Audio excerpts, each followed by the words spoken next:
7 de la mañana, 53 minutos, 7:53 minutos. Saludamos con nuestro primer invitado. Nos acompaña vía telemática el abogado especialista en ciencias penales y criminología, Juan José Hidalgo. ¿Cómo está, doctor Hidalgo? Buenos días, bienvenido. Gracias por participar en nuestro espacio de Punto Noticias a través de Radio Pichincha en su primera emisión. Les saludamos Alexis Moncayo, quien le habla a Licenia Espinel. Ayer el presidente de la República, y no solo el presidente de la República, que es la primera autoridad del país, el presidente candidato a la vez, así como personas que son o que tienen espacios de opinión, ciudadanos, funcionarios del gobierno, están tratando de imponer la narrativa de que quienes han votado por la otra opción política que pasó a la segunda vuelta son narcotraficantes, son delincuentes, son terroristas, y aseguran que eso hay que mirar por el lugar de donde provienen esos votos, y mayormente provincias de la costa que han sido azotadas por la inseguridad y por la delincuencia, y que ven o han sentido que las medidas de seguridad adoptadas por el gobierno, en Plan Fénix y todos los otros elementos con los que se ha tratado de enfrentar esta situación, no han dado el resultado que los ciudadanos esperan, y posiblemente el resultado que el mismo gobierno espera. Pero se trata de implementar esta narrativa sin tomar en cuenta que muchos de esos sectores de la costa donde se ha votado a favor de la otra opción política han sido tradicionalmente bastiones electorales de esa organización política desde hace muchos años atrás. No necesariamente están vinculados con el narcotráfico. ¿Qué opinión le merece, primero, esta narrativa que se trata de imponer, y segundo, esta zona de donde provienen los votos? ¿Cómo se puede decir, cómo se puede asegurar, sin una base técnica, sin una prueba, que son zonas que están relacionadas con el narco, cuando en el país vemos que esto ocurre en todo el país, no solo en una zona específica? Buenos días, bienvenido. Buenos días, un saludo a todos. Bueno, yo trataré de hacer un análisis técnico desde la criminología y de las investigaciones para la paz, donde tengo mis posgrados.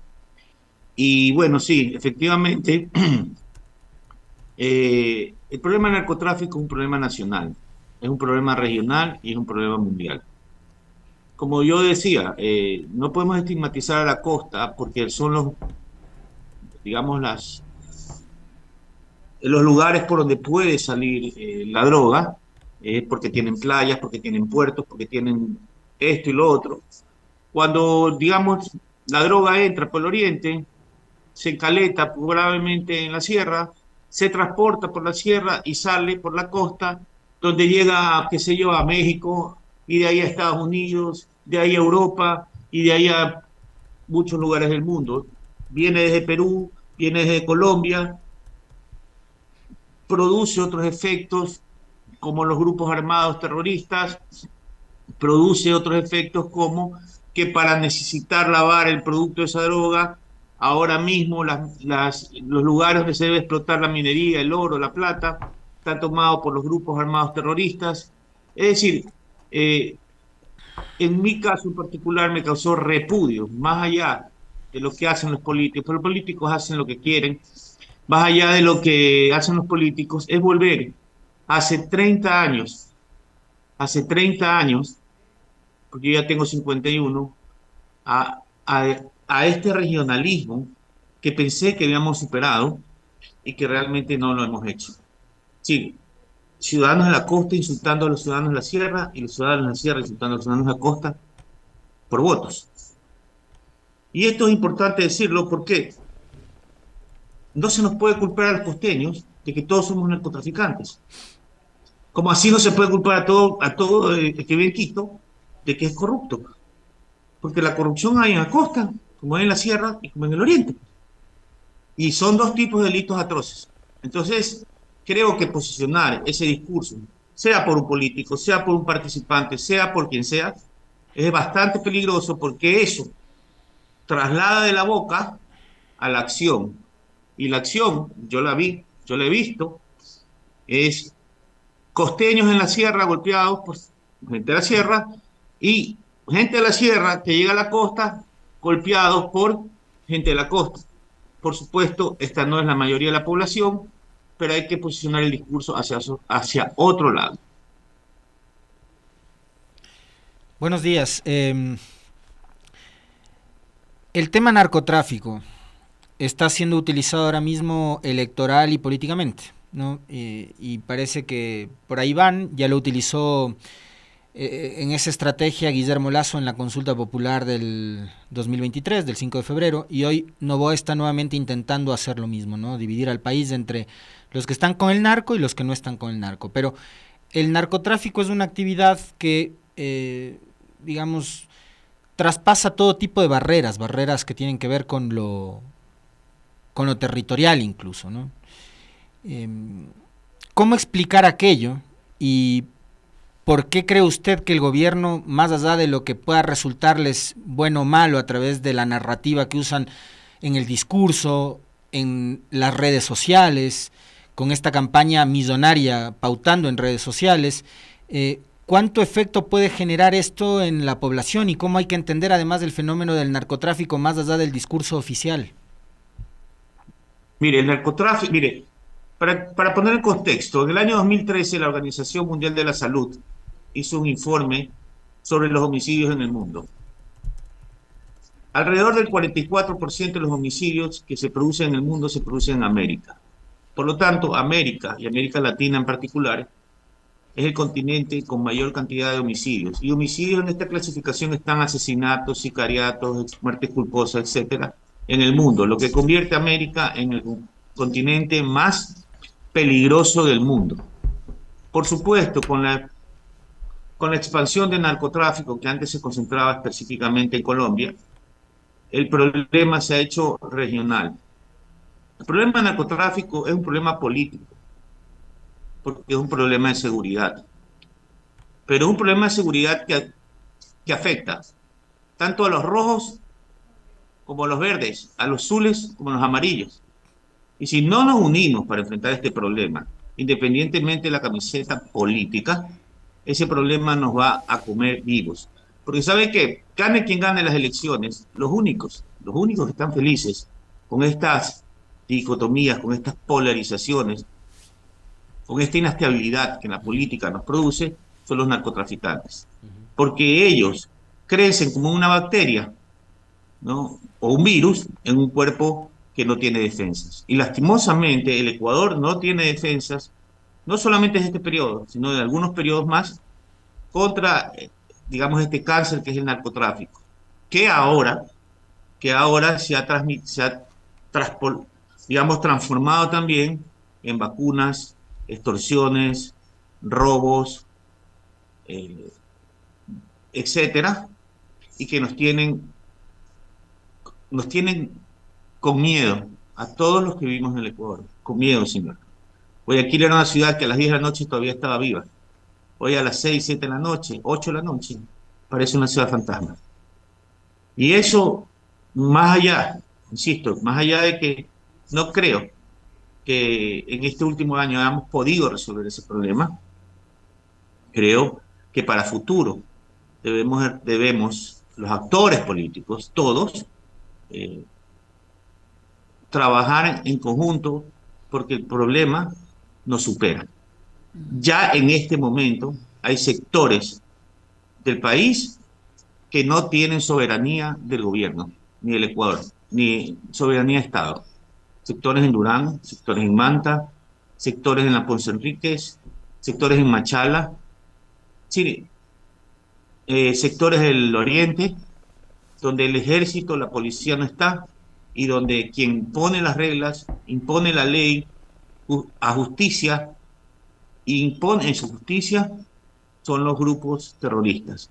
Así que este es un problema que debería ser tomado con mayor seriedad y, y no llevándonos a la población a enfrentarnos a nosotros mismos, porque sabe que gane quien gane, nosotros seguiremos teniendo que estar en la calle procurando que no nos maten en esta guerra entre los narcotraficantes. Ya no se puede ir a un restaurante porque no sabe si es su vecino, le van a meter un disparo en la cabeza y usted puede resultar herido. Doctor Hidalgo, usted dijo que en este último año cree que el problema no ha sido resuelto. Cada semana, en las ruedas de prensa que hace el bloque de seguridad, comandado por la ministra del Interior, el comandante de la policía, el jefe de las Fuerzas Armadas, permanentemente se nos informa sobre reducción de homicidios, sobre decomisos de droga, y son decomisos de cantidades bastante grandes. Sin embargo, esto no necesariamente, y le pregunto a usted como experto, estos grandes decomisos que anuncian las autoridades, ¿significan que estamos en realidad luchando contra el narco o que cada vez nos convertimos en una gran bodega de droga? ¿Y por qué cree usted que durante este año está, más allá de los resultados que lo evidencian así, esta situación no ha variado, que no han podido enfrentarla o controlarla o reducirla? Porque los narcotraficantes tienen mucho poder. Para que usted se haga un ejemplo, y esto es algo que yo les digo ahorita, ¿no? Más allá de lo que usted me dice, en todos los gobiernos se agarran grandes cantidades de drogas. Lo que pasa es que el fenómeno, como ya están asentados y ya tienen estructuras, el fenómeno en el Ecuador ha crecido. Pero para que usted tenga un gobierno como el de Estados Unidos, sitiando a otro país como es México, y declarando terroristas a los grupos de narcotráfico, pues usted se da una idea de lo grande, lo poderoso, lo fuertes que son. En un año no vamos a obtener un resultado visible ni sentir ese resultado visible, porque Ecuador en un quinquenio ha llegado a los niveles de violencia que a Colombia le tomaron eh, muchos más años, o sea, 40, 50 años, y que a Colombia 30, y que a El Salvador en su momento mucho más. O sea, nosotros en poco tiempo estamos llegando a los niveles de violencia que otros países les tomó décadas tener, y con mayores problemas sociales como guerrilla. Entonces, si usted me pregunta si puedo confiar o no en lo que me dice la policía semana a semana, o lo que dice el gobierno, porque al final del día lo que hace el gobierno es transmitir lo que dice la policía, pues no. Probablemente tendremos disminuciones de delitos en ciertos periodos, pero en ciertos periodos los delitos aumentan porque el delito no es una tasa fija. O sea, no es como una tasa de interés que usted pone y fija, bueno, los narcotraficantes, los delincuentes dirán, hoy matamos 20, no, o este mes matamos 20 nomás. No, señor, esto aumenta en la medida en que muchos factores eh, se juntan, ¿no? Que si usted coge una gran cantidad de droga, los, los participantes de esa exportación comienzan a buscar culpables y esos culpables probablemente terminen muertos si no son apresados. Entonces, esto no es un plan de un año, todo es un plan que tiene que durar décadas para que nosotros podamos salir del problema. Décadas sin violencia política a los extremos en los que estamos llegando, de dividir un país que no tiene sentido, la verdad. La lucha contra el narcotráfico se combate militarizando ciudades, provincias, patrullando únicamente el territorio, porque la sensación que hay, ¿no?, es que mientras más patrullaje hay seguridad, ¿no?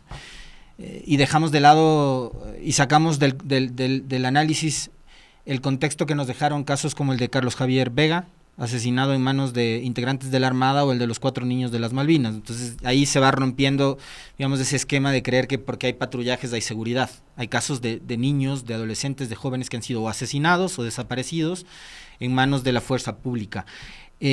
Pero más allá de eso, si no tenemos una política integral, si no tenemos una política pública de seguridad y solo relatos a través de mucha publicidad, como el Plan Fénix, por ejemplo, ¿de qué sirve?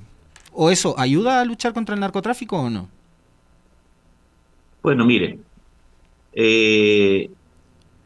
lo primero que tenemos que establecer es que si estamos luchando contra el narcotráfico solamente o contra grupos armados.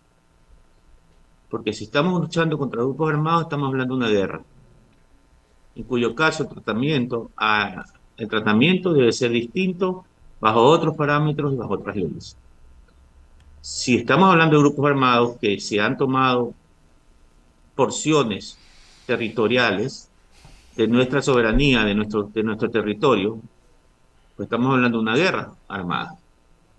En ese sentido, tenemos que tener militares y policías en los sectores donde la soberanía se ha perdido. Tal cual si mañana un país viene y nos invade, usted no va a mandar pues, trabajadores sociales, tiene que mandar policías y soldados. Entonces, si usted tiene una porción, qué sé yo, de esmeraldas tomado por un grupo guerrillero de Colombia, usted no puede mandar pues psicólogos, profesores, etcétera, etcétera, para retomar la zona. Eso se tendrá que enviar una vez que se retome. Ahora bien, el problema del narcotráfico o el problema de la violencia, para no centrarnos en el narcotráfico, el problema de la violencia en nuestro país sí tiene factores individuales, comunitarios y sociales. Y al final del día se producen por algo que nosotros, los investigadores para la paz, llamamos el triángulo de los conflictos. Cuando usted tiene violencia cultural y violencia estructural, esto es como un iceberg. Cuando usted tiene violencia cultural y violencia estructural, que es la mayor parte, la mayor porción del iceberg, por debajo, usted encuentra la violencia directa, que es la que vemos todos los días. Es decir, los altos niveles de homicidio, los altos niveles de narcotráfico, los altos niveles de violencia, de sicariato, femicidios, etcétera, son solamente el reflejo de una enfermedad mayor, la violencia cultural y la violencia estructural. Ahora esta violencia se puede dividir en híbrida, simbólica, etcétera, etcétera, pero al final del día la cultural es la que permite, o la que legitima los actos de violencia, sean políticos, sean delincuenciales o sean de guerra. Es la violencia, la cultural, el simbolismo, la forma de hablar, la que legitima los actos de violencia. La estructural es la escasez de educación, de salud, de control, digamos, de fallas de control social difuso, que es la educación, los medios de comunicación, las escuelas, los colegios, las iglesias, etcétera. Cuando eso falla, usted ve arriba lo visible, que es la violencia directa. Entonces, respondiendo a su pregunta, primero, bajarle el tono a la violencia simbólica. Segundo, mejorar, digamos, los factores que influyen en la violencia estructural para que recién allí podamos ver la disminución de la violencia directa, que es la que nos afecta a usted. Doctor, ayer el presidente de la República, en esta entrevista que concedió y que se constituye en su primer pronunciamiento público después del resultado de las elecciones del domingo, ha señalado que ellos tienen reportes de que algunos votantes habrían sido amenazados por grupos armados para optar por una opción política. Usted dice que el narcotráfico no distingue ni regiones ni colores políticos. La OEA ha señalado ayer que no ha recibido ninguna alerta de que grupos criminales hayan amenazado a los votantes, y lo propio ha hecho el Consejo Nacional Electoral, en el sentido que tampoco ha recibido ninguna alerta o reporte de que una organización criminal haya amenazado a los electores para que opten o no por una opción política. Las dos instituciones, tanto los observadores como el Consejo Nacional Electoral, prácticamente han desmentido al presidente en esas afirmaciones. Yo le pregunto si en esa lógica es posible lo que dice el mandatario de que organizaciones políticas intimiden a electores para favorecer o no a una organización política.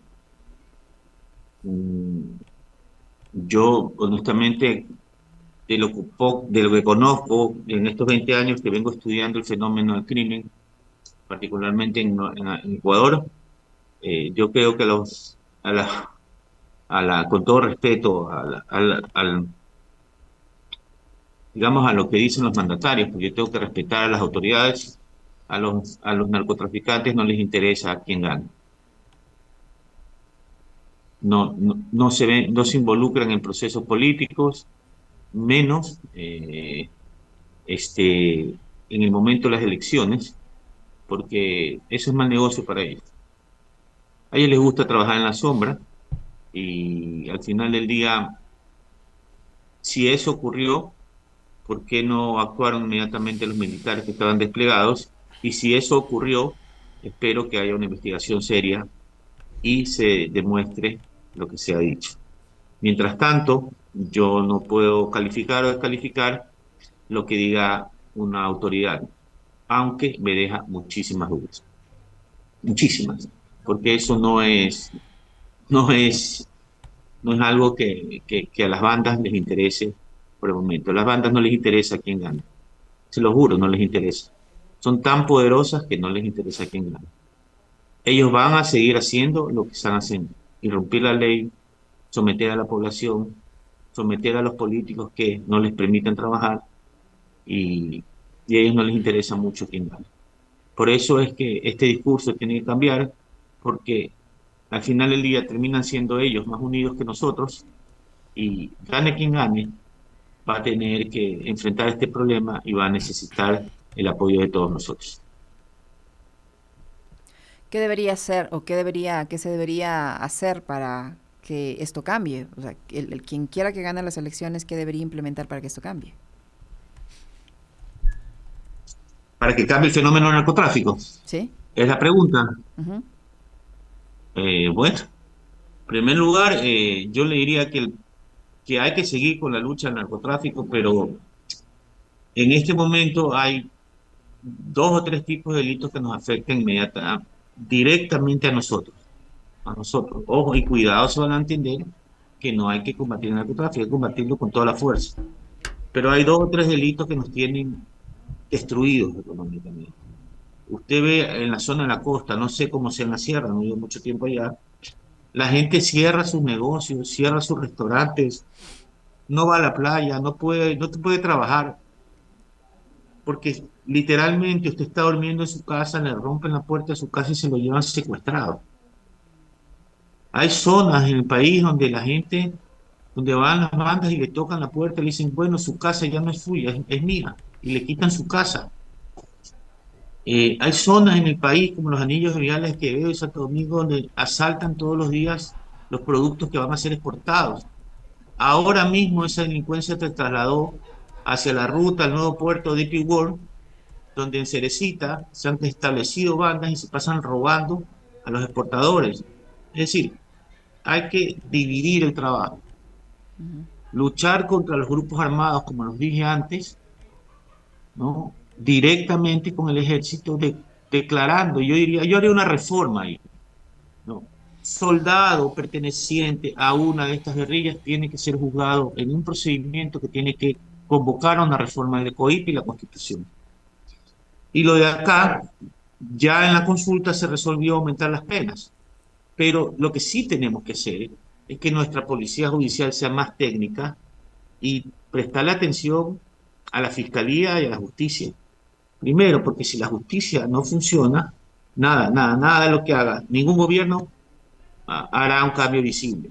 Y segundo, más allá de que queramos acusar a los no corruptos, a la justicia, que no son todos, eh, señores, ahí no hay luz, no hay agua, no hay baños, no hay papel, no hay tinta, faltan jueces, faltan fiscales, faltan ayudantes, no se compra una computadora en la fiscalía, al menos en Guayas, hace 7 años. Entonces, hay que hacer mucho en muchas instituciones, Uh-huh.